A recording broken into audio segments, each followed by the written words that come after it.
Hello, everyone. Good afternoon. Welcome to this concurrent session on advocacy in action, driving drug policy reform. My name's Anne Fordham. I'm the Executive Director of the International Drug Policy Consortium, and I'll be your moderator for this session. And I think it's going to be a really great session. Our speakers are really presenting on advocacy initiatives that have either been successful or ideas for initiatives that they want to implement in the future. And I think it's just a great opportunity for us to come together. I mean, there's always so many vibrant and creative advocacy ideas in our movement that continue to drive forward change on human rights, on harm reduction, on decriminalization, on legal regulation. And it's just so great to have these spaces like this conference to come together. And these presentations will talk about grassroots mobilization at a global level, how to build new allies and stakeholders, how to engage the decision makers and the policy makers in conversation, how to center people who use drugs as the most affected population. And and we'll see what we can learn from each other and how we can be in solidarity with each other and how we can support each other. So with that, I'm really delighted to introduce our first speaker, Thainá Alves Lira, who is from Brazil. She's a pharmacist, a harm reductionist, and since 2018, she's been working with the Balenciaga Collective for Risk and Harm Reduction at Parties, and is currently part of the teaching and research nucleus at the ADLA Drop-In Center in Sao Paulo. And she will present today on human rights and drug policy, reflections from an intersectoral forum. Thainá, you have the floor. Please come to the podium. Thanks.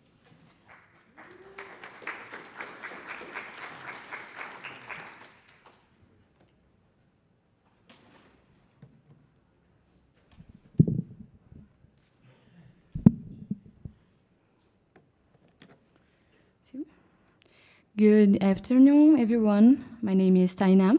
I'm a pharmacist, and I work at ADLA Drop-In Center, especially at the Teaching and Research Nucleus in the city of São Paulo, Brazil. Today, I'm going to present the work entitled Human Rights and Drug Policy, Reflections from an Intersectoral Forum. I'm very honored to be able to participate in this event and share Brazilian strategies for promoting social participation in the formulation, implementation, and evaluation of drug policies and programs. The SUS is Brazil's public health system, which guarantees universal, free, and comprehensive access to health care for all individuals in the country, regardless of their social or economic status. SUAS, in turn, is the decentralized and participatory management model for social assistance policy in Brazil. It offers service programs, projects, and benefits aimed at preventing and dealing with situations of vulnerability and social risk. Both systems are financed by public funds and administered in a decentralized way with the participation of the municipal, state, and federal levels of government, each with specific and interconnected functions. Together, SUS and SUAS have consolidated themselves as fundamental pillars of Brazilian public policies. Cultural facilities, in turn, play a strategic role in articulating harm reduction actions by integrating space for socialization and learning, hosting workshops, and debates that foster social participation.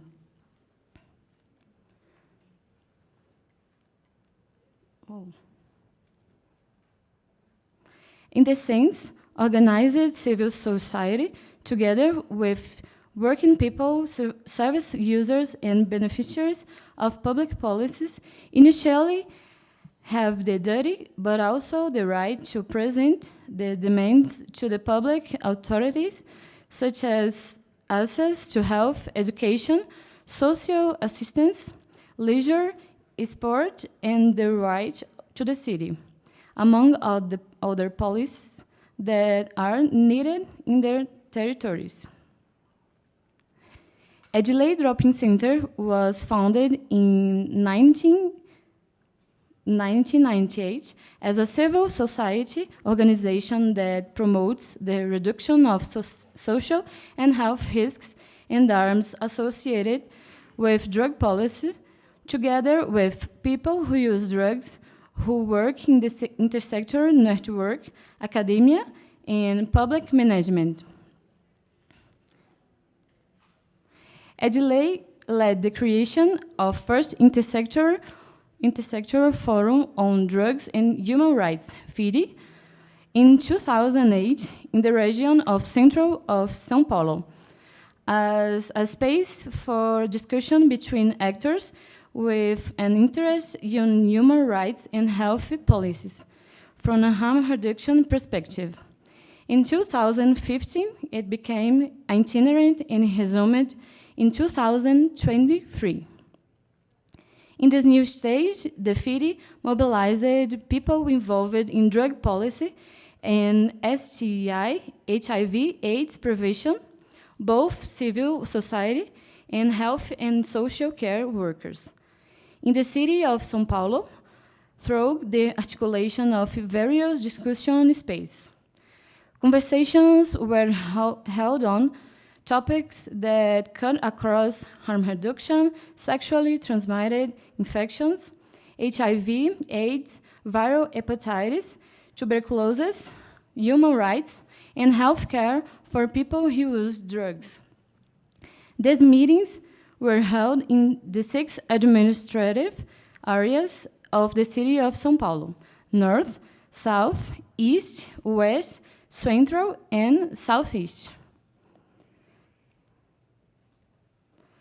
The project promoted the collective construction of knowledge about the use of psychoactive substances and harm reduction practice, focused on the intersections of race, class, gender, and generation. There were reports of police violence, vulnerability to sexually transmitted infections, and complaints about stigma and barriers to accessing health services, from specialists to psychosocial care centers. Even in the face of political difficulties in election year, the project engages the communities and brought perspectives for future partnerships. In addition, a booklet was produced on the theme of human rights and policies for the prevention and harm reduction, which has launched at the municipal seminar on human rights and policies for the prevention and harm reduction, with gladiators and artist presentations to discuss the information and the situation highlighted throughout the project. The forums, meetings, and workshops provided a space for people to meet and discuss issues of mutual interest, which allowed different perspectives and experience to be shared, resulting in a broader understanding of issues related to drug use, which can inspire collaboration and the creation of new solutions to the challenges faced by communities. Since Adelaide's work in space dedicated to this discussion, we have noticed that society's participation in general is low due to the lack of articulation of movements for effective participation to take place. In this sense, the development of micro and macro advocacy actions with the municipal, legislative, and executive powers is fundamental for the participation of these people in spaces of social participation. With the historical mission of public health, the care of people who use drugs in Brazil has been relegated to the justice system, public security, and religious institutions, which has contributed to the spread of culture that promotes practice and models of exclusion and separation of people from society, because it associates drug use with criminality and other social problems. This link between psychiatric powers, criminal law, and also religious morality has become an obstacle to identifying people who use drugs as citizens with rights and political subjects. Given the lack of space for professionals and groups working in the field of harm reduction to come together, the field was only made possible by the collaboration and participation of organizations and people interested in this subject. Through these meetings, it has been possible to build a care network for people who use drugs in the metropolitan region of São Paulo.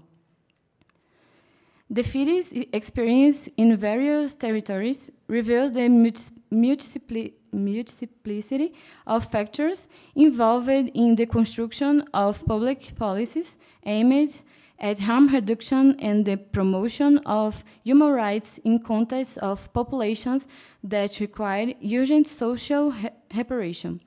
The war on drugs, with its direct consequence on the safety and health of these groups, especially young Black people and residents of the peripheries, emerged as a central theme requiring an intersectoral approach that is sensitive to the specificities of each location. The articulation with different social and health facilities, as well as the informative and non-repressive approach to drug use, reflect an advance towards practice that value human dignity and combat structural inequalities. For this practice to be consolidated and expanded, ongoing commitment is essential. In order to strengthen this advocacy in a decentralized way, EDLA also maintains partnerships with organizations and movements in the field of drug policy. Encouraging the activities of Intersectoral Forum will depend on the ability to strengthen to support networks and overcome the institutional and political barriers that will limit the full implementation of harm reduction actions and the promotion of human rights. The links and discussions generated are an important step towards building a country where public policies are formulated on the basis of listening to demands of communities and promoting the well-being of all people. Well, thank you.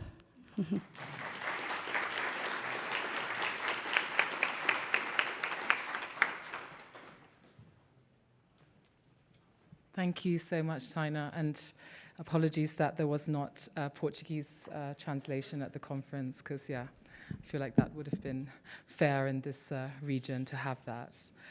So moving on to our next speaker, I'm delighted to present my colleague also, who works with me at IDPC, Juan Fernández Ochoa, who's the Campaigns and Communications Manager at IDPC. He coordinates the Support Don't Punish campaign, which is a decentralized effort building sustainable alternatives to the drug war. And he also works on IDPC's fabulous communications, of course. Juan believes in harm reduction as an anti-oppressive practice, prefiguring futures of safety, accountability, and care. And he will present today on resourcing grassroots organizing towards reform, an 11-year evaluation of the Support Don't Punish campaign. Juan, you have the floor.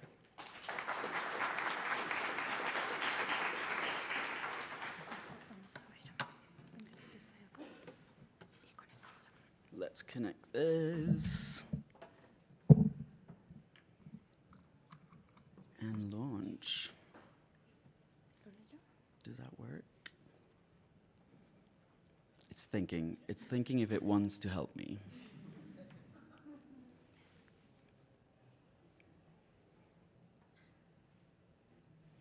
It does. Fantastic. Thank you so much for the intro, boss. So yeah, today I'm going to talk about the Support and Punish campaign, and you're going to hear a little bit about what it is, and then this evaluation that we organized thanks to the support of the Elton John AIDS Foundation, and then what are some of the recommendations and lessons that we took from that. And hopefully, yeah, we'll learn something about what we do in the next 11 years. So the campaign came about I think it started being conceived in 2011 with a meeting in Kiev, actually, and that meeting reunited networks of people who use drugs, networks of people living with HIV, and allies like IDPC, a big network that includes many of those networks. And I think it's fair to say that initially, this was a response to the disproportionate impact of the HIV epidemic on people who inject drugs. We wanted a campaign that tackled the disproportionate impact of the epidemic on our communities, and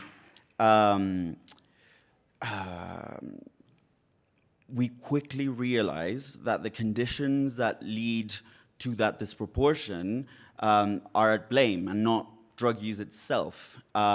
And what has been really interesting over the years with the campaign is that sort of understanding of structural conditions being at the heart of this disproportion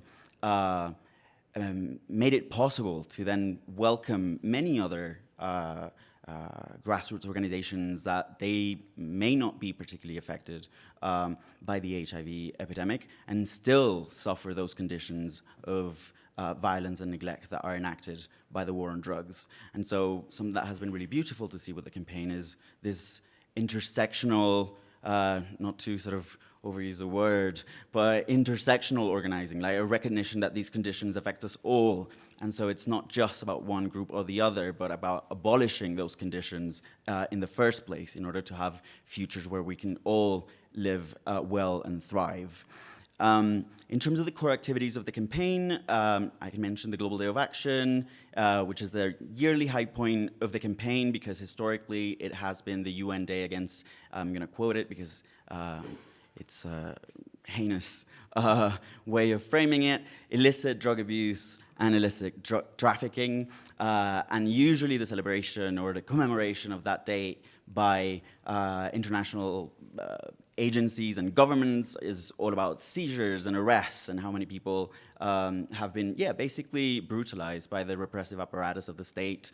And we thought it was important to reclaim that day to say, no, actually the approach that we want is one of care and dignity.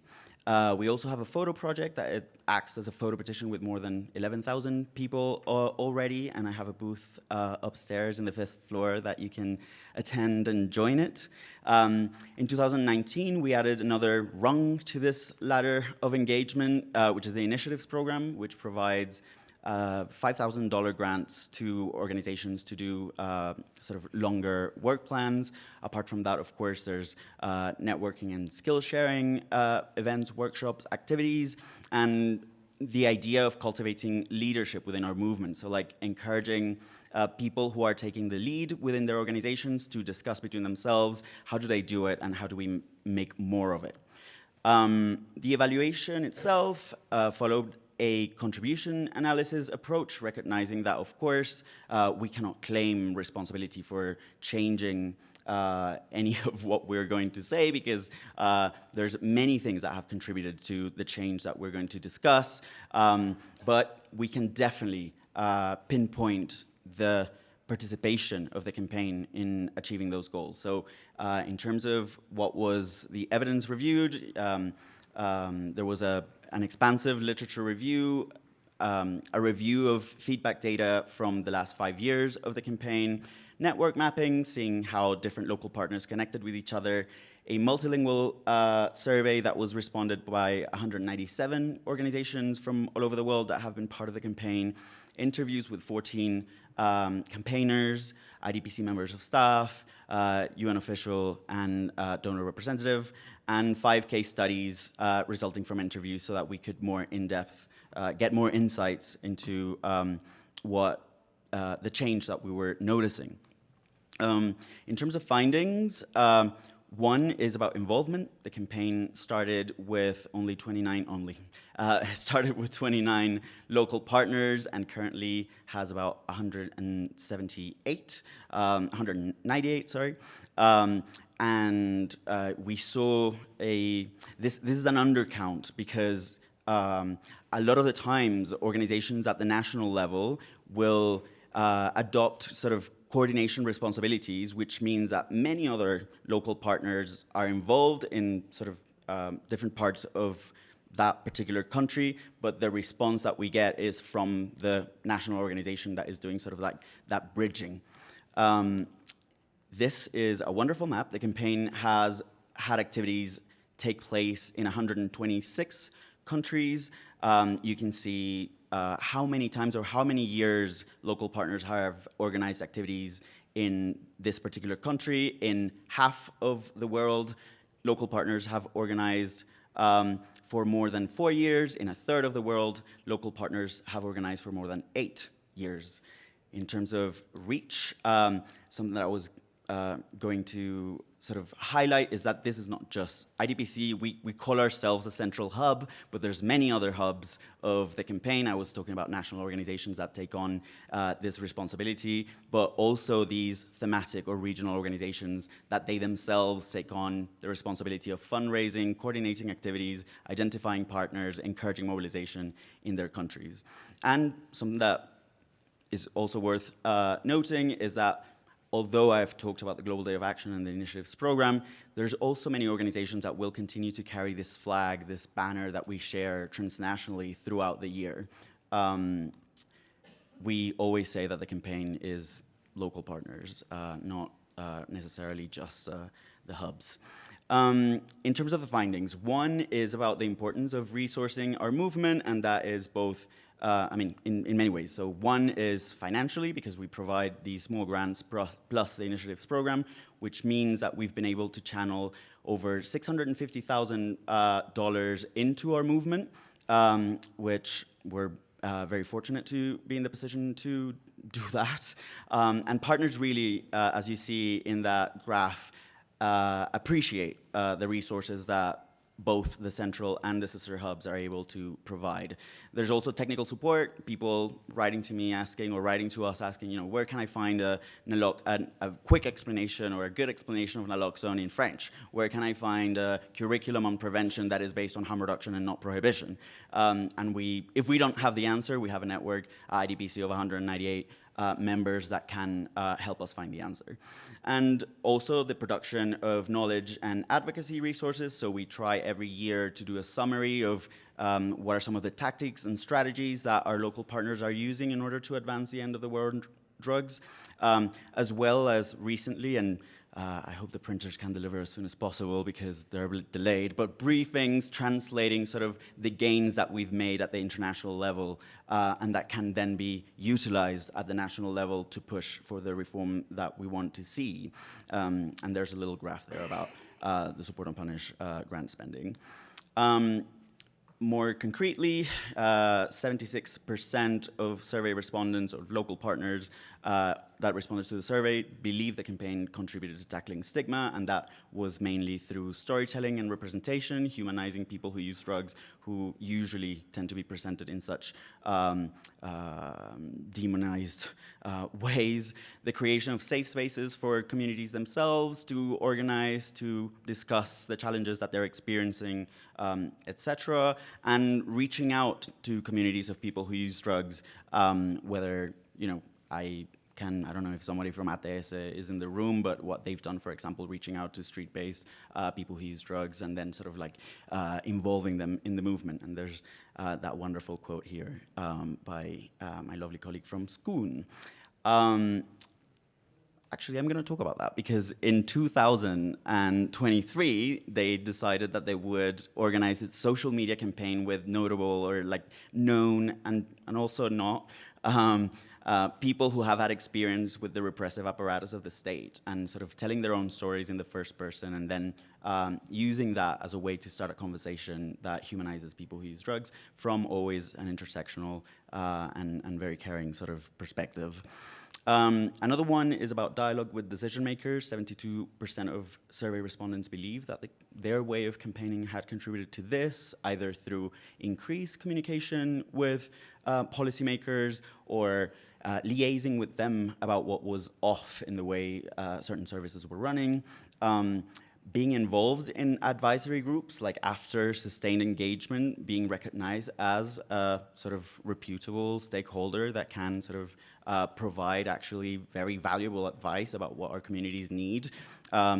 Being invited in consultations in order to provide that technical advice, and thus encouraging decision makers to value the expertise of communities, and organizing trainings for each other and for policymakers to sort of, break down stigma and misunderstandings about who people who use drugs are. Although the idea comes to mind that, like, in Parliament in the UK, they tested all the bathroom stalls, and every single one of them had cocaine. So I think decision makers kind of have some idea. And as a case study, I'm highlighting IDU Care from the Philippines, an amazing community-led group founded, if I'm not wrong, during Duterte's awful regime that enacted a war on drugs that killed over 27,000 people. And yeah, Panky here is explaining how, they can engage with the government to point out what are some of the flaws, and of course learning how to navigate that lingo. And so IDU Care was invited to join a UN joint program on human rights with the Philippines, and they are part of it, and a report was produced recently that recommended a public health approach to drug policy. Another one is about changing narratives. 69% of survey respondents understood that their work contributed to this, either by improving media coverage or positioning narratives that are usually not the ones that media adopts, or slightly or starting to change public opinion. But I put it in sort of question mark because survey respondents also identified how difficult it is to break, to completely change public opinion after being bombarded by war on drugs mentality for so long. And as a case study here, I'm identifying ATS in Colombia, who now, very sort of insightfully say, now it's them who come to us in order to validate information. So they've become sort of unavoidable validators of information. And finally, 73% of survey respondents believe that it contributed to, their activities contributed to subverting punitive policies and practices. You see some of the ideas there, but I wanted to highlight our colleagues from the Zimbabwe Civil Liberties and Drug Network saying, the drug master plan is now reflecting the ideas of support and punish, including decriminalization and harm reduction. The last slide, I know I'm out of time. No, second to last slide, but I'm going to be, one is about growing the movement. It's really hard to stay on time. Fostering a sense of belonging and being part of the movement, and increasing the confidence of our campaigners to do the work that they need to do. Incredibly valuable. And finally, in terms of some of the lessons that we've learned, in terms of leadership, we were encouraged to make it a little bit more formal and organized. So now we have a leadership network of 24 representatives from all over the world that discuss what we do next. In terms of strategy, we've developed a new theory of change. In terms of communication, a new communication strategy. In terms of reporting, we're about to engage pro bono support in order to develop better reporting practices. And in terms of sustainability, thinking how we reach outside of the bubble and our usual donors in order to become more sustainable. Thank you so much, and apologies for the extra time.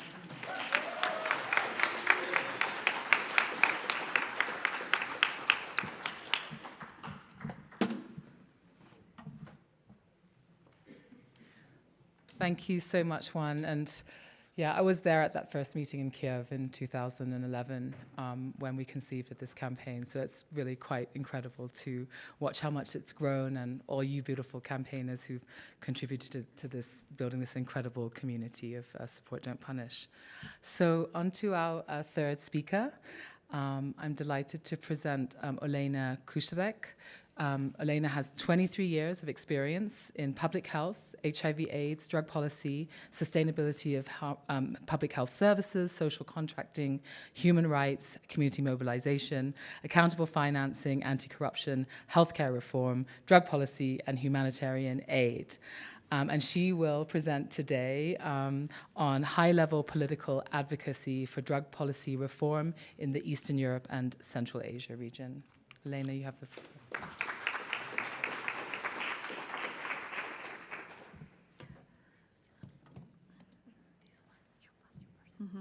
Thank you, Anna. Good evening.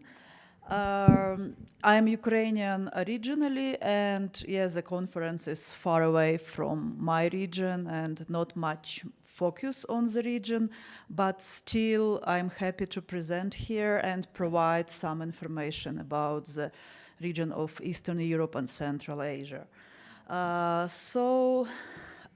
As Anna told, I've been working on drug policy for 25 years already, mostly as a civil society, but recently, during the last 3 years, I've been doing diplomacy, and I represent Regional Commission on Drug Policy that comprises of high political level specialists. And before telling about our high-level advocacy, I want just briefly describe the situation in the region. So in general, for the region, the legislation and drug legislation is quite repressive and punitive, and it's quite severe criminal sanctions on people who use drugs. If not for using drugs, but for possessing even small dosages for personal use leads to incarcerations for many, many years. And in addition to that, now we have quite complicated geopolitical situation. You must be aware about Russian aggression against Ukraine, and in addition to that, Russian Federation actually provides lots of impact to policies of the neighboring countries, and also in the sphere of drug policy, harm reduction, and HIV. I want to mention so-called foreign agent laws that is very popular, unfortunately, in many countries of the region, and that was done after Russian Federation adopted that kind of law there. And that's saying about that all civil society organizations that works with the support of international donors must be registered as foreign agent.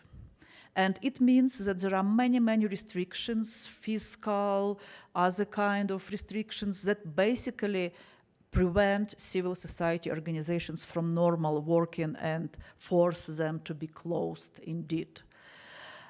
In addition to that, there is like zero tolerance to LGBT and other key populations, and there are other legislations that was adopted recently in many countries, so-called gay propaganda or pornography distribution legislations that basically, again, prevents all possibility for LGBT community to even organize somehow, not saying even to work actively and publicly. Also, there is growing Islamic influence in Central Asia. That was not the case previously. And in Central Asia, it somehow coincided with growing so-called family values. Again, that's another Russian narrative. And those family values narratives totally opposite to tolerance, to human rights, to accepting different people. So that's another kind of context which we have currently in the region. There are some good news, nevertheless, for at least some countries. For example, EU accession perspectives provide some opportunities for those countries who believe to be part of EU, at least for those who have EU candidate status already, such as Ukraine, Moldova, and the Western Balkans. It used to be previously with Georgia as well, but now Georgia is going also through very difficult political situation, so probably it's not more about Georgia anymore, unfortunately. So speaking about Commission, Alexander Kwasniewski, who is former president of Poland, he initiated creation of the Commission, and he is a chair of the Commission. So that basically gives us opportunity to do high political level advocacy, because when ex-president meets to current presidents, that's actually very powerful and helpful. We have 9 opinion leaders from different spheres: scientists, philanthropists, diplomats, former heads of states, former members of the parliaments. And as I told, the main mandate of the Commission is to do high political level advocacy, or actually diplomacy.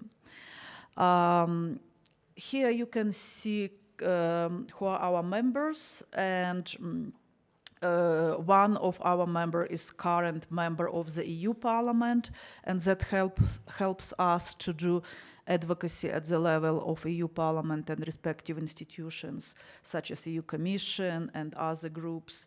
And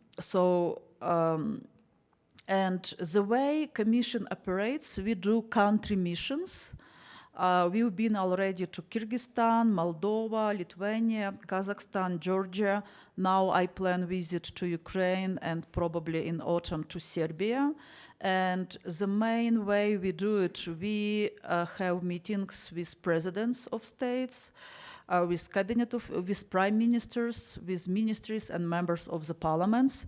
And usually we bring the main issues and topics which are relevant to specific country in order to discuss and directly advocate for some changes in legislation. So here you can see pictures from such visits to Kazakhstan, to Kyrgyzstan, to Moldova with respective high-level officials.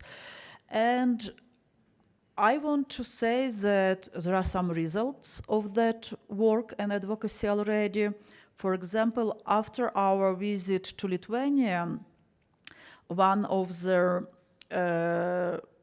respective committee of the Parliament of Lithuania supported draft law on cannabis decriminalization. So it happened in 2022. Another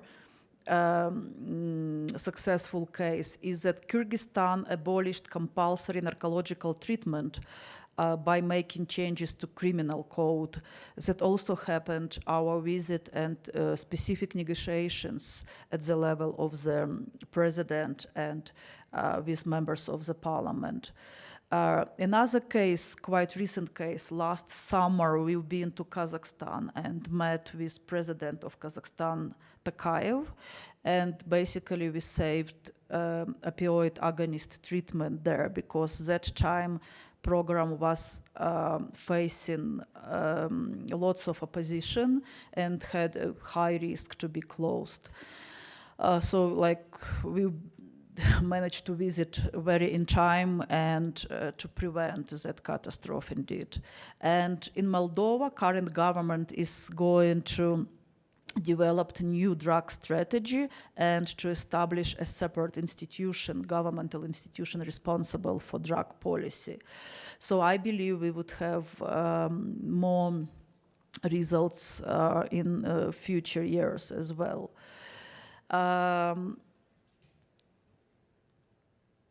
And speaking about our work at the level of European Union, as I told, the focus are those countries which have candidate status, and those are Western Balkans, Moldova, Ukraine, and Georgia. And we try to work from both sides. From one side, we work with respective EU institutions and people in order to make drug policy part of the agenda, part of the so-called negotiation package between EU and candidate countries. And from another side, we try to push governments to accept those recommendations and basically to do drug policy reform at the national level. Again, so to say that Commission has quite unique mandate, and I'm really happy to see how it can help, how, like, let's say, peer-to-peer communication between heads of states really can influence and change drug policies at the national level. I believe that's it. Thank you very much for your attention.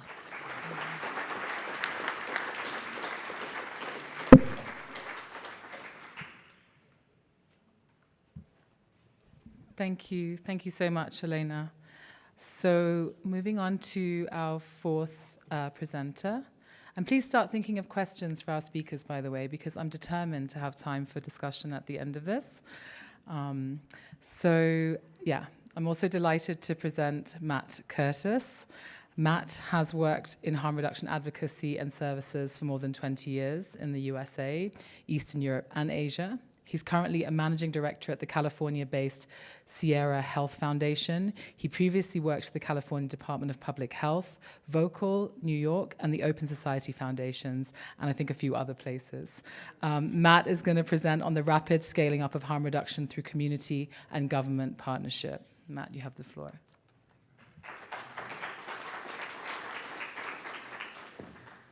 Good afternoon, everybody.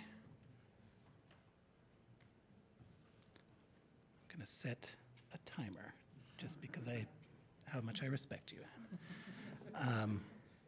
Okay, I'm going to be talking about some nice things that we've done in California in recent years. And I want to preface everything I'm going to say by just saying that I'm incredibly aware of how profoundly privileged we are to be doing what we're doing in a place like California.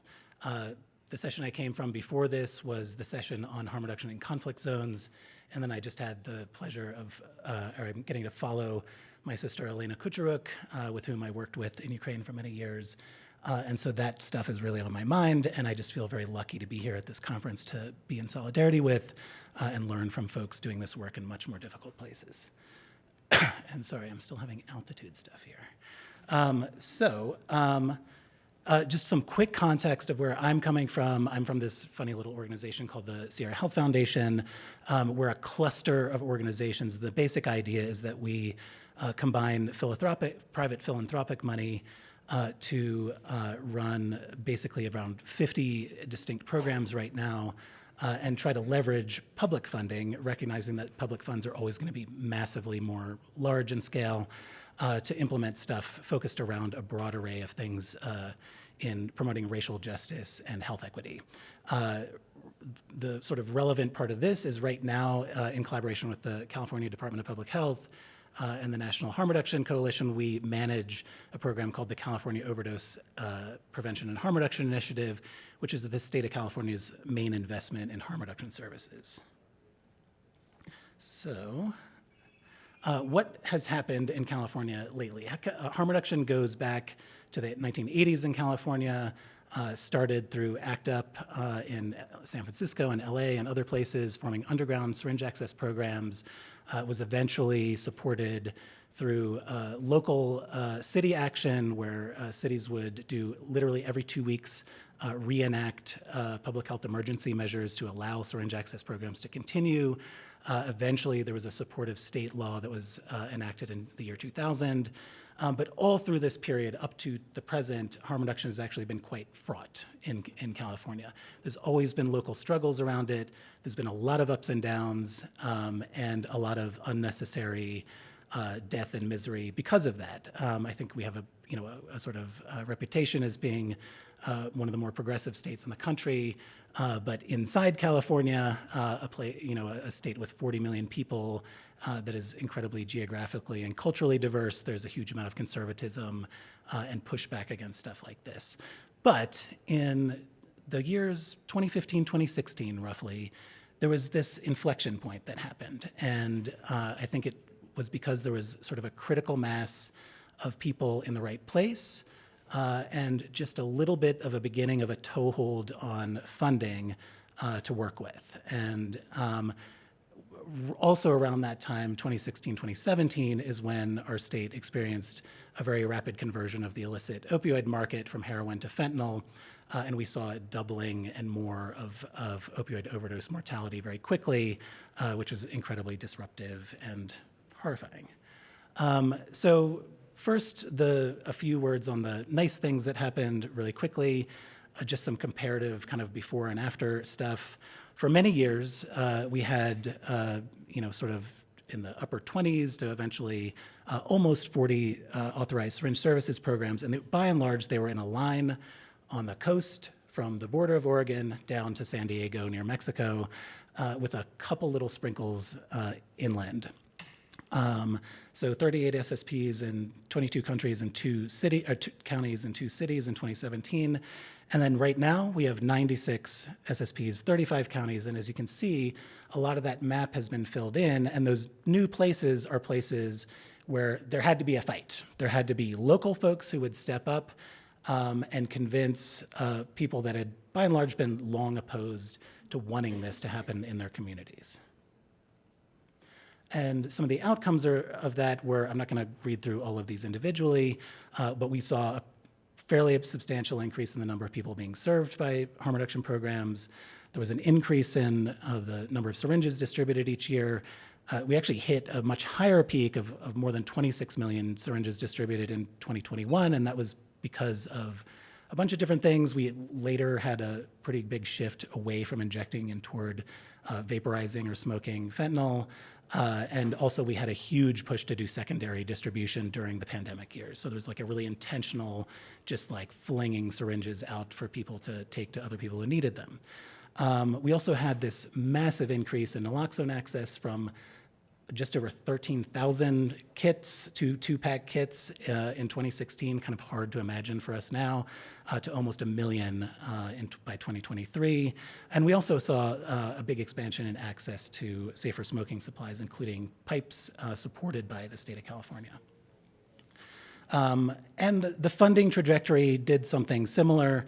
Again, not going to go through each little point here, but the main thrust of it is there was initially a little bit of funding that briefly became available around 2006 that was zeroed out during the Great Recession when Arnold Schwarzenegger was the governor and eliminated a whole bunch, more than $80 million of HIV programming, including all of the harm reduction money at that time. So between 2009 and 2016, there was no state funding of any kind for harm reduction services in California. There were local programs, San Francisco, LA, some other places where a bunch of local health departments were running services, but it was a huge missing piece. Eventually, in 2018, through the organizing of folks from harm reduction programs through the State Harm Reduction Network, which is called KSEP, or California Syringe Exchange Programs, won the first kind of substantial investment of its kind, a little more than $15 million, although over 4 years, and again in a state as big as California. When that expired, that same group went back and quadrupled the amount of money that the state set aside for harm reduction services. So that's COFRI, that's the program that we're managing now. So how did this happen? It happened for a million different reasons that are way too complicated to talk about in my remaining 5 minutes. First I want to just acknowledge that there are hundreds of people that are responsible for getting those results that you saw on the preceding slides. And in particular, some stuff that I'm not going to talk about today include really big, complex, smart, savvy ways of building out training and education and just like community organizing, connecting with folks and doing that kind of local work that built up toward action at the state level. So folks like, National Harm Reduction Coalition's earlier investment in building up a new, sort of renewing their California operations really had a big impact, and a bunch of other things like that. What I'm gonna focus on is something that I think we did really intentionally, and it says community government partnership, and that's kind of like the name of the talk, but what I really mean is intentional infiltration of government by harm reduction people. And I was one of those people. And this picture is sort of a picture that I think represents my almost like ideal image of what a healthy relationship between a community harm reduction worker and a government official would be. Mary Howe there being the community worker, the person on the other end being me, a government official and funder at that point. And so, I think by the time I had gotten to government, there had been just enough of I came in kind of behind a bunch of other people who had been there for a while and had started getting to a point where there was no like harm reduction structure in state government, but there were a bunch of people sprinkled around the health system who were all talking to each other, sharing information behind the scenes, and kind of trying to quietly organize to do stuff, and eventually started really intentionally trying to build something more, including recruiting other harm reduction people into different places where they could be useful in government, and then working to share that with folks in community. So this is kind of like 4 strategies that I'm kind of proposing you might think about. And it's not something that a lot of harm reduction folks often go for, because like working in government sounds weird and boring, because it is. And like, it can be obscure, it can be very slow, it can be bureaucratic. I'm a person who likes that kind of stuff and thinks the long game is very interesting. The second piece of this is, I think we took a very, and I mean, when I say we, I mean that both government and community part working together in conversation. We took a very intentional approach to cultural change in and out of government and in local communities, meaning that our ability to sort of be in places and code switch allowed us to slowly normalize harm reduction ideas, lift up ideas that folks in community, including people who use drugs, were raising as like sort of big priorities, and make those seem like things that we could use government systems to affect through administrative policy change or legal changes, passing new legislation or reorganizing funding and so on. 3, and one of the really most important things for me has been just sort of formal and informal information sharing. We've done a lot of, like, I'm never going to put this in the text here, but we've done a lot of kind of like really not allowed sharing of information quietly to just give intel back and forth. It's a lot easier for folks on the community side to do it because it's just like, whatever, I'm just like telling the people in the government what's up.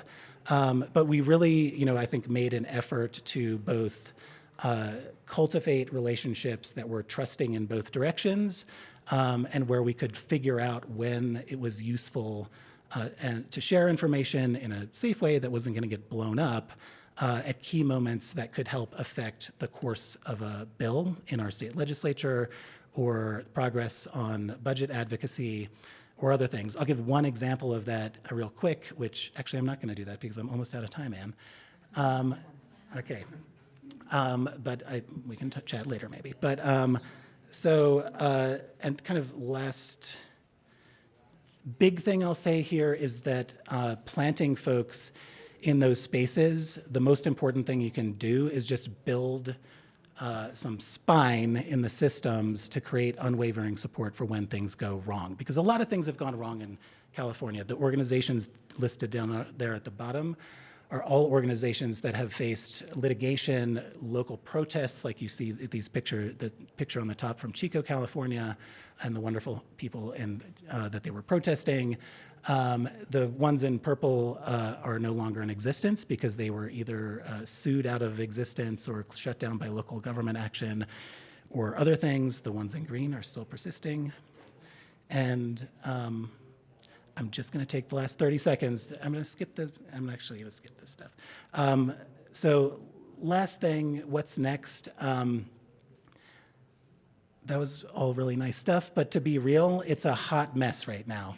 So we have this massive disruption of everything in the United States in the public health system. The public health system is being eviscerated.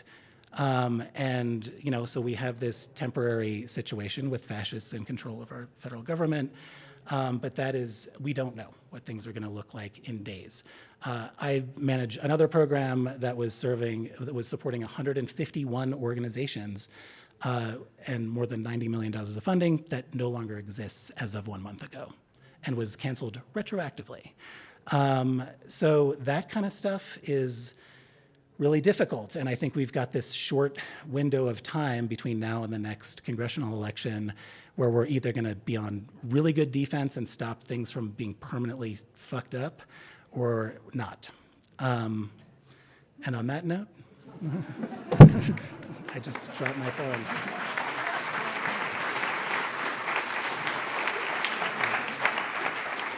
Yeah. That was almost a mic drop. Here you go. Thanks so much, Matt, and sharing some really important strategies. I think you should have called your presentation, intentional infiltration. I mean, it would have been, yeah. Probably had a bigger crowd here, in fact. So our final presenter, I'm delighted to present Benjamin Phillips. Benjamin has worked in harm reduction and drug policy reform across 2 continents for close to 20 years. He is the co-founder and deputy director of the International Drug Law and Advocacy Resource Center and serves on the executive of the New York NGO Committee on Drugs. Benjamin, you have the floor.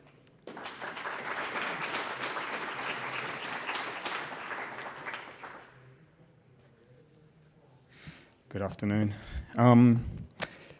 Today I'm going to present a proposal for a new international drug treaty. This treaty seeks to build on several major breakthroughs we've had for harm reduction at the UN over the last few years. It's going to critically examine options for codifying and expanding these soft law wins that we've had into legally binding hard law, while potentially opening the door to broader treaty reform. Let's see if I can get this thing to work. Okay, so... as many of you know, the bedrock of the global drug control system is the UN Single Convention on Narcotic Drugs. In the 64 years since its adoption, particularly in the last decade, the dialogue at the UN on drugs has changed exponentially, and there's no longer a global consensus on drugs. This fracturing of the global consensus has been driven by grassroots activists, a number who are in the room today, some are actually on the panel with me today, and as a result, a number of UN member states are now prioritizing harm reduction human rights approaches. Harm reduction, human rights, and the rights of indigenous peoples are critically important concepts, and they're missing from the UN drug treaties. Currently, the only legal binding international law on drugs is concerned with enforcement and prohibition-based war on drug provisions. And I always like to share this meme. If you've seen me present before, it's kind of a reoccurring meme in a lot of my presentations. But I think it sums up the current situation perfectly. Okay, so if the drug conventions have failed by their own metrics and are at odds with human rights and public health obligations, why don't we just amend them? The single convention and the entire international drug control regime is severely limited by its own provisions as well as the political realities surrounding it. Like a proposed amendment of the single convention can be blocked by any one member state, therefore one country can effectively reject any attempts at amendment. And we saw this in 2013 when Bolivia applied to amend the single convention in order to permit the indigenous use of cocoa leaf because of the new constitution. The US, under the Obama administration, led a group of countries called, and I quote, Friends of the Conventions, and blocked the amendment. But there are a couple of alternatives, and one is which is a supplementary treaty. The harm reduction movement is stronger and more robust than it's ever been, and this conference is a testimony to that, if ever anything. Our movement has a unique opportunity to work with a small group of UN member states and codify harm reduction into international law. Although this sounds bold and ambitious, it's been done before. More importantly, it's been done numerous times before.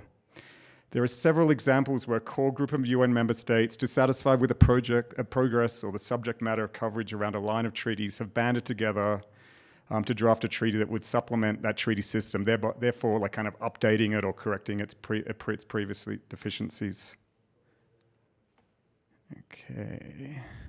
So how do we define a treaty, and how does it differ from soft law? I mean, for those that work in the UN system, this is kind of a no-brainer, but I want to kind of really flesh this out a little bit. There's a UN treaty on treaties. This is quite possibly the most UN thing ever. Like, the 1969 Vienna Convention on the Law of Treaties defines a treaty, and I quote, as an international agreement concluded between two states in written form and governed by international law, end quote. A treaty which can exist between two or more member states, and I quote, signifies that parties intend to create rights and obligations enforceable under international law, end quote. So in other words, like treaties, although they're voluntary to kind of sign up to, they're legally binding on their member state signatories.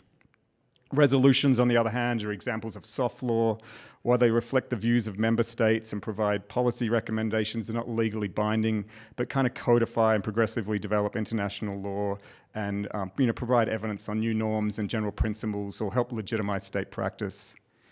The 3 UN drug treaties are what we consider hard law. Yet, thanks to advocacy from our movement, there is a growing body of progressive soft laws emerging. These soft laws are the various resolutions and declarations adopted by member states that reflect countries' growing prioritization of harm reduction, human rights, and evidence-based policies.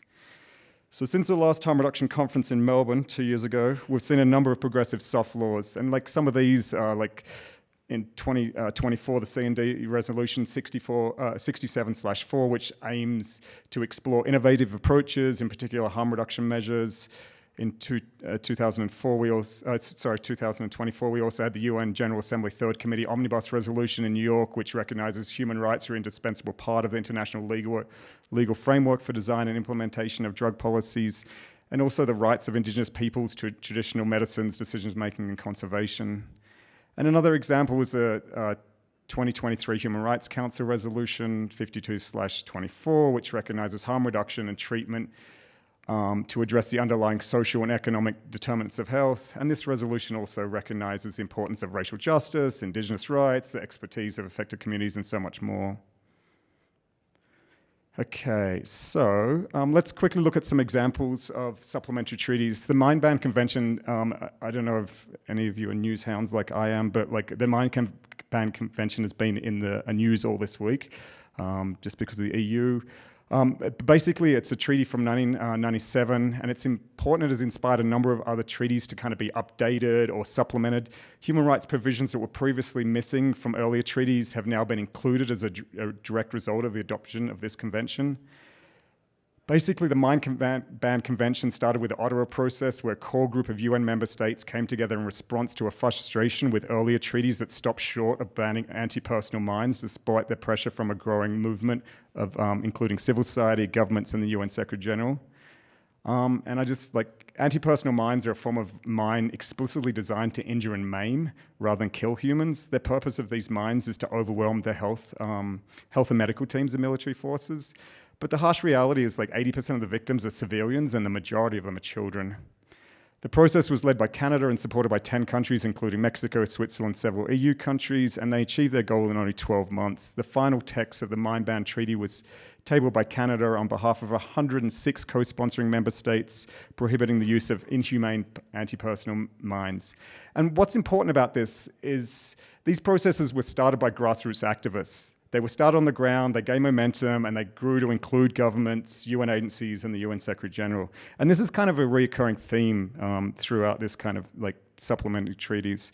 Like another example is the Convention on Cluster Munitions. This began after a review of treaties governing the certain use of conventional weapons, which they failed to address humanitarian law issues around the use of cluster munitions. The Oslo process, which was modeled on the previous Ottawa process, which happened with the Mine Convention, was led by Norway, who organized an international conference. And it's important to note here, this was outside the formal review process on certain conventional weapons, and the role of this external conference was to work towards an international ban on cluster munitions. So Norway was initially joined by 6 countries, including Mexico, Austria, Ireland, and supported by UN agencies and civil society. By the 5th conference, the group had grown to 107 member states, and a convention was adopted by 94 member states just 2 years after the process had begun. And so there's like other example. There's several other examples of treaties being updated and supplemented. Like, there's forced labor. The Forced Labor Convention 1930 has been updated and supplemented twice. We've got similarly, the Supplementary Convention on the Abolition of Slavery, the Slave Trade, and Institutions and Practices similar to slavery was adopted to update and modernize the 1926 Convention. But what's important to note here is that there's countless other examples, and there's another example such as the Deep Sea Bed Agreement. But what is important to note here is that we're advocating for a supplementary treaty that mostly relies on the provisions that have already been agreed to or are in line with current obligations, that we don't believe in limiting to only these provisions that were agreed under soft law, or that do not cause tensions with the current regime. We are proposing a treaty that would build on the extensive, very progressive body of harm reduction, human rights-oriented provisions available in these recent soft law wins. But we believe it's important to remain open in exploring provisions that may not be agreed on yet, and that even those that may cause tension with earlier treaties. Most importantly, we would never want to lock ourselves into a treaty through preambly language or otherwise that only contains already agreed or non-conflicting provisions. And, however, basing a supplementary treaty mostly on provisions already agreed under soft law, we would not only align the treaty system and redirect resources to public health and human rights, it also could help break the ice on treaty reform, paving the way for more direct challenges in the future, including regulated markets. A supplementary treaty could act as a catalyst to finally move some of those otherwise reluctant, like-minded member states towards collective regime change. It's also a pathway to disrupt the financial flows of punitive enforcement or the trillion-dollar war on drugs, as it's a foundational shift towards health. Public health and harm reduction will be hardwired and legally binding rather than just on the sidelines and regulated to non-binding soft law. And it'd be important for a supplementary treaty to build on mechanisms for amendments and self-evaluation that the current drug control regime doesn't have. Member states can future-proof it in order to maintain flexibility, to add more progressive provisions as they need down the line. Like initially, a supplementary treaty might be not a direct challenge to the existing regime, but it could serve as a pathway to develop regulated markets by providing the first step towards a longer-term shift for treaty reform away from current prohibitive framework. The overarching framework would appear to remain the same under a supplementary treaty, but health and human rights will become more centralized in the system as a result of this shift. Once this important shift is complete, member states would then be freer to examine bolder options, for example, the denunciation of certain provisions, even trade agreements such as inter-se modifications, which include regulated markets for cannabis, or depending on their individual country priorities. And by far, this is a totally non-linear pathway to change, but it will potentially break the international community free from the lockstep consensus-based model of treaty amendment currently in place. And the end result, it's kind of a little patchwork, but it'll be a more balanced and well-rounded system that is more in line with our current priorities. And I'm just going to go over this really quickly because I want to keep in time, make sure we've got plenty of time for Q&A. These are some of the benefits that IDLAC believes would kind of come about as a supplementary treaty. And in closing, and I'm missing my last slide. Not there? Okay. I'm sorry. I've got it in front of me. But so the last slide basically says, is a supplementary treaty possible, ? And well, we have no mega celebrity endorsement. We don't have Princess Diana walking through a field of landmines. But what we have is a robust and strong and growing harm reduction movement that is more organized and connected than ever. This is a crucial point because all the other supplementary treaties I've referred to today were driven by grassroots activisms before be taken up by UN member states. A supplementary treaty can start with as little as 2 member states, and then the recent soft law wins at the UN show an appetite for harm reduction and human rights-centered policies among member states. IDLAC believes the resounding answer is yes, this is possible. We believe it is a pathway to broader reform, such as regulated markets and more. We believe it's compatible and works complementary with other reforms, such as the incredible inter-se modification. And also, we believe that reform is necessary to increase harm reduction funding, which is urgently needed, instead of the bottomless pit on the drug wars. Just in closing, I've been thinking about what Matt said about, I live in the US. The rise of fascism, the shift to the right we're having. I just like to say, in closing, I just like to put it out there, no matter what type of harm reduction work you do, I encourage everyone to be bold, ambitious, and courageous. We're living in really dark times, and harm reduction has always been about challenging and dismantling power structures. And let's see if we can make some history. Thank you.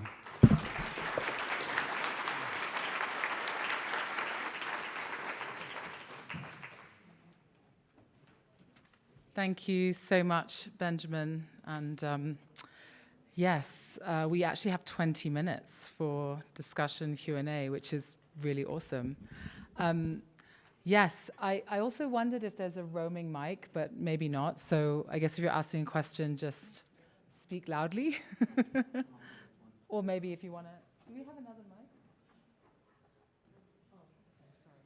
Yes, this gentleman here has his hand up first. Yeah.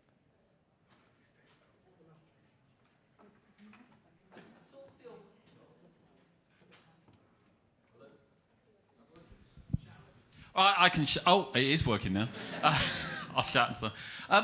One of the groups I've got a vested interest, but one of the groups I think we forget is the group, the Islamic or Christian communities. And I'm sitting here in Colombia, and I'm the host of Liberation Theology, which is a theology based on support of the poor people, and actually about empowering them to have their voice, which fits beautifully into what we do in harm reduction. And I also sort of think the Pope Francis was actually influenced hugely by liberation theology and moved the church away from conservatism. I would say if you look, for example, in the UK, we've got Transform, who have tried to bring religious leaders to actually look at drug policy, and Support Don't Punish was very much part, because that was actually quite a good sell for a number of the churches. I look at, for example, in the UK, I'm from an organisation called Kaleidoscope. That's always championed harm reduction from 1968. We introduced the first needless syringe exchange. We originate and part of the Baptist Church. That's not normally associated with more radical thinking. If I look at, for example, the work in Southeast Asia, there was a guy called Uli Kula who's recently died, but he championed the cause of harm reduction in Southeast Asia, and he was sponsored by Bread for the World, which is a German missionary organisation. And I look at, we've got the speaker later, I think tomorrow, from Zindingi, I probably pronounced that wrong, from Pakistan. So they're looking really about how they can provide harm reduction in an Islamic country. And they've done work for a number of 20, 30 years. And I sort of think when you're looking at Central Asian countries, we need to be linking those sort of organizations working in Pakistan to how that could be applied in some of the countries that are being more influenced by Islamic thinking. So I'm sort of saying to the panel, and I sort of feel we need to be engaging with those communities, because otherwise we go to the United States, which is influenced by wrong theology, and that causes huge problems which we're seeing now. Thank you. Thanks so much. I think we'll collect a couple of questions. Could you keep your questions fairly brief, because then we can make sure we can collect a few more. So I see Steve at the back of the room.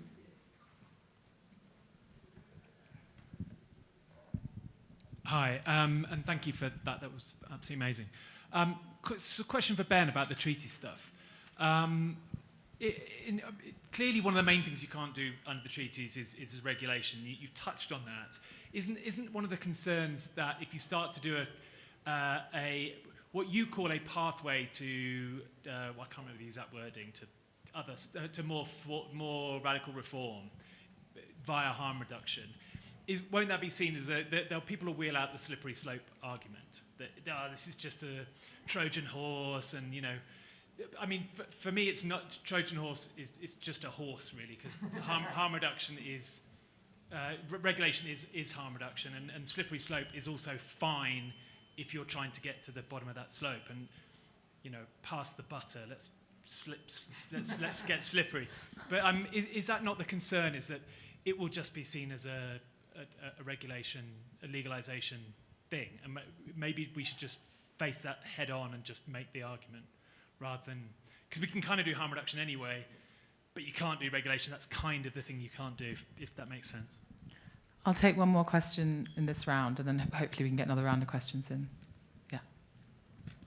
Yeah, I will stand up because I know I'm quite small, and I don't know if the people at the front row will be able to see me. I have a question for Matt Curtis, but maybe someone else from the panel can answer it. I'm wondering about successful strategies for the intentional infiltration of harm reductionists in government.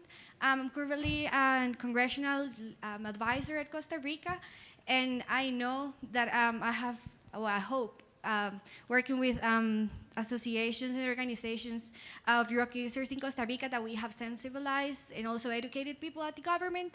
And I'm also a part of a leftist party, but I'm wondering how we can make other harm reductionists in government even if they don't share like the same ideology that I have, and I think that most people here have, because honestly, I feel quite lonely right there. And I guess that is a feeling that most of you will share if you are part of a government. But I'm just wondering, yeah, successful strategy, so I don't feel so alone, and I have more hope about how we can keep infiltrating more people in these spaces. Yeah, thank you.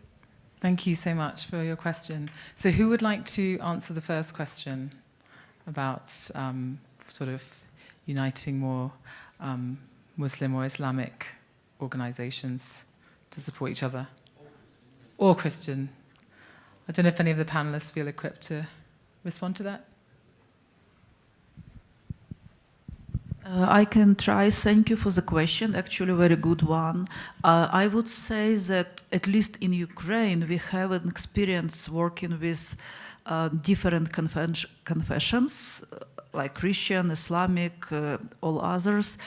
Mostly we started talking about drug policy, but we came from the access to palliative care and access to painkillers, because like those Christian leaders, they also have services for people who die, and they see people in pain. And we started this communication from the issue of access to palliative care and painkillers. And that actually was very successful. And from that side and that angle, we try to touch harm reduction, people who use drugs. It's not so easy and acceptable as the first issue, but that's the way to communicate.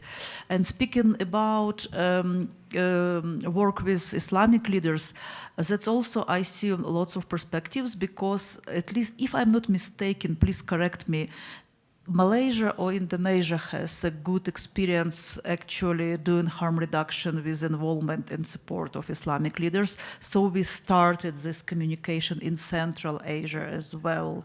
And I believe that, yeah, it's very perspective. Thank you very much. Just real quick, I mean, well, about Malaysia, I don't know if Palani is still in the room, but like going way back, he and others were involved in getting imams in Malaysia to endorse opioid agonist therapy and harm reduction, and that was a significant kind of shift that allowed stuff to start happening. I mean, I'd flip it around and say also that there are a gazillion Christians, Muslims, Jewish people, Buddhists, et cetera, in the harm reduction movement, and so I think we stereotype ourselves sometimes as a bunch of like, atheist punk rockers and stuff. I mean, that's what I am. But I think the reality is that stuff's all over the place already. I mean, certainly all over Central Asia. Iran has like a very rich history of kind of building harm reduction services, again, in fraught ways, but that do that stuff. There are churches in the United States, including in California, that operate harm reduction services, so. Matt, as you have the mic, do you want to answer the question that was posed to you? Oh yeah, how to do the infiltration. So, I mean, a lot of it comes down to just like figuring out the nuts and bolts of how to like find people who match up with the things that people do in government. And often it can be sort of obscure. So some of that's going to be helping move people with sort of professional degrees or, public health degrees, epidemiologists, et cetera, into harm reduction and like find those people. Like one thing that I know all of us harm reductionists agree on is that when we explain harm reduction to other people, they're gonna love it as much as we do. Mm-hmm. And so that kind of eternal optimism of just like going out and proselytizing, since we're talking about religion now, I think is like an incredible vehicle for doing that, because then, you can start picking that kind of person into slots that might be in a health system or something else like that. Another thing I'd say is for like other folks, there's one strategy we literally did was like start, like if you look at a job description, like a job announcement for the state of California, you don't even know what it is. It's like, it makes no sense whatsoever. You don't know like what part of the government it's in. It is absolutely bizarre. So we started decrypting that stuff for folks and then like sending out the decrypted version to people and encouraging people to apply for stuff. We kept our eye on people out there that were maybe a good fit, maybe brought really interesting lived experience and a sort of like facility for like a weird obsession with like, you know, regulation reform or something like that. And just like pulling people in and while all at the same time kind of pushing our elbows out a little bit inside government to make more space for like different kinds of folks to be in those spaces. And like, I think that those are some ways to go about it. Thanks. And then also once you get like more money and resources, things just start getting bigger and the space becomes bigger. They're never, like at the state of California, there didn't used to be anything that was a harm reduction space. And a couple of us just started running around saying, we're from the harm reduction unit at the California Department of Public Health.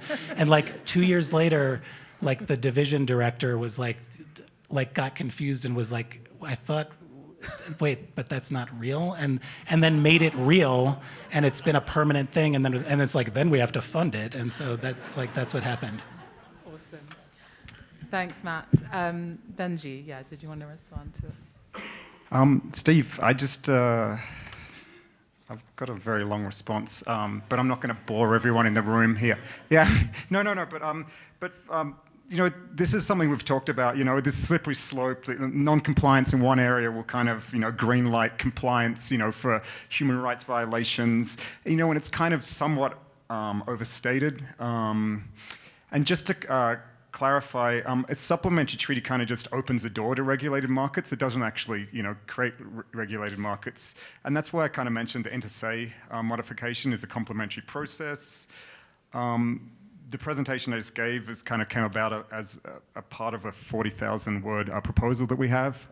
It's actually going to peer review in the next 2 weeks. My co-author Adelia might be in the room somewhere with me. No, but basically I can, Steve, if you want, I can email you booklets of stuff. Yeah, exactly. Yeah, but basically, I think this slippery slope around non-compliance and things like that is very, you know, overstated. Yeah.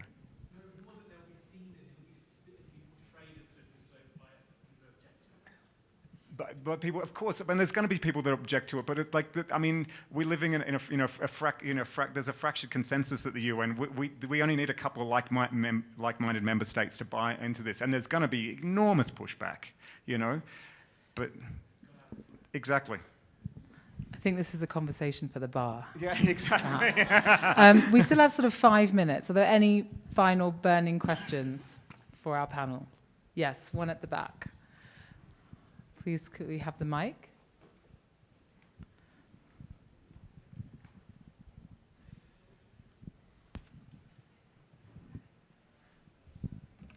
After that chat, I'm now thinking my question's really dull. But Damon Barrett from the University of Gothenburg.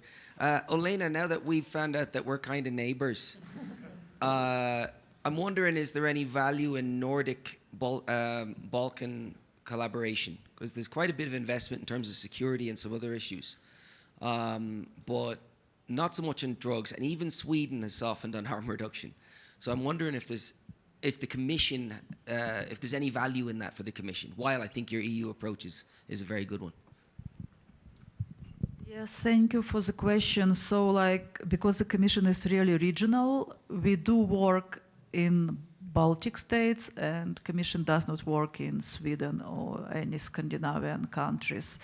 And yeah, like, speaking about actually Baltic states, despite the fact that they are part of EU already, but even it was a surprise for me, the drug policies are still so much like kind of post-Soviet Union and not really developed, and I would say not in compliance with best practices of EU. So there are lots of things to do in Baltic states as well. Okay, so before I close, any of the Juan or Thaina, is there anything you wanted to say or respond to any of the questions before we close? Yeah, Juan? Just in relation to Martin's question, we do see a lot of local partners of the campaign involved religious leaders in, like, and very often not specifically, but for example, if they're going to organize a training on drug policy reform and harm reduction, they will invite at the same time representatives from public health, representatives from very often also law enforcement, as well as religious leaders, as well as community members. And yeah, I think that multi-stakeholder sort of identifying who has levers and authority in the community and reaching out to them. I mean, you were saying it very well, like we need to, inverted commas, evangelize harm reduction. And yeah, many of our local partners do it very well. Of course, in many places that doesn't make sense. In some places it will. And we need to definitely do that where it makes sense. Okay, thank you so much. I mean, what's coming up for me as I close this wonderful panel, so many, I think all of you hit on something that's just struck me. It takes a movement. It takes a movement to create change. And it's really important, I think what Matt, you said, you know, it's not just one person, it's often hundreds, thousands of people who are behind the change that we see, and coming together and pushing in the same direction, I think is you know, so important. And I really feel it being here with all of you in this space. You know, the cohesiveness of this movement, how beautiful it is, how creative it is, because we have to be, right? We have to fight back all the time. And also, colleagues in the US, you know, we stand with you. Nothing is inevitable, and we are not powerless. And, you know, as you said, Matt, it's a temporary situation. But yeah, please know we're in solidarity. And the other thing I'm taking away is that we need an infiltration workshop at the next harm reduction conference, followed by a 101 guide. And I want to work with you on that. I think it would be great. So yeah, please give a big round of applause to my awesome panelists. Awesome session. Have a great conference, everyone.